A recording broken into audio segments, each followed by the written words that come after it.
আমাদের পিরোজপুর সমগ্র পিরোজপুর উপজেলায় আমাদের 6টি পোল্ডার রয়েছে। এই পোল্ডারগুলো আমাদের পিরোজপুর সদর, জিয়ানগর, ভান্ডারিয়া, মঠবাড়িয়া এই 4টি উপজেলা কেন্দ্রিক এই পোল্ডারগুলা। এবং আমাদের মঠবাড়িয়াতে 3টি পোল্ডার রয়েছে, ভান্ডারিয়াতে 1টি পোল্ডার রয়েছে যেটি সিআইপি বেড়িবাঁধ নামে পরিচিত। আর আমাদের পিরোজপুর সদর, জিয়ানগরে আমাদের 2টি পোল্ডার রয়েছে। এইগুলোকে আমরা এফসিডিএ বেড়িবাঁধ বলে থাকি, একটা উত্তর প্রান্ত এবং দক্ষিণ প্রান্ত। আমাদের সবচেয়ে বেশি ক্ষতিগ্রস্ত বেড়িবাঁধ হচ্ছে আমাদের পিরোজপুর সদর এবং জিয়ানগর উপজেলায়। দীর্ঘদিন যাবৎ এগুলো সংস্কার এবং বাজেট না থাকার কারণে, রাজনৈতিক প্রতিহিংসা বিভিন্ন কারণে, আসলে ফান্ড না থাকার কারণে আমরা বেড়িবাঁধগুলো এখানে সংস্কার করতে পারিনি। সেক্ষেত্রে দেখা গেছে দীর্ঘ 15 বছর যাবৎ বা 17 বছর যাবৎ সংস্কার না করার কারণে এই বেড়িবাঁধগুলো পর্যায়ক্রমে বিভিন্ন ঘূর্ণিঝড়ে ক্ষতিগ্রস্ত হয়ে এখন অনেক সময় দেখা গেছে যে বেড়িবাঁধগুলো আইলের মতো অবস্থায় রয়ে গেছে, যেগুলোতে সহজেই পানি প্রবেশ করে। তবে সম্প্রতি আমরা বিগত 1 বছরে এই জিয়ানগর উপজেলায় বা এইসব জায়গায় বেড়িবাঁধ করার জন্য আমরা বরাদ্দ পেয়েছি। সেই বরাদ্দতে আমরা প্রায় 5 কিলোমিটার বেড়িবাঁধ পুনর্বাসন করতে পেরেছি এবং এই 5 কিলোমিটার অংশে জনগণ এটার সফলতা ভোগ করতেছে। তা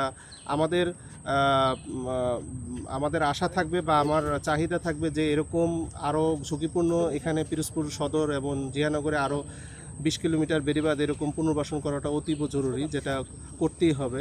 তা সেটার জন্য যেন আমরা বরাদ্দ পাই এবং এর ব্যাপারে মাননীয় সংসদ সদস্য এবং গণ্যমান্য ব্যক্তি যেন অগ্রণী ভূমিকা পালন করে, তাহলে আমাদের পক্ষে অল্প টাকায় জনগণকে সুবিধা দেওয়া সম্ভব হবে।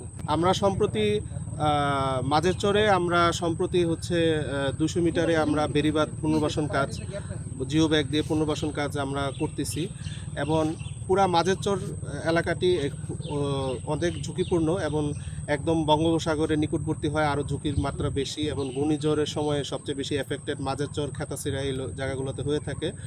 মাঝের চর এলাকাটি 4 কিলোমিটার বেড়িবাঁধ রয়েছে, যেটা আসলে আমাদের পোল্ডার না, মানে আমাদের যে পোল্ডার রয়েছে সেই পোল্ডারের মধ্যে মাঝের চর অন্তর্ভুক্ত নয়।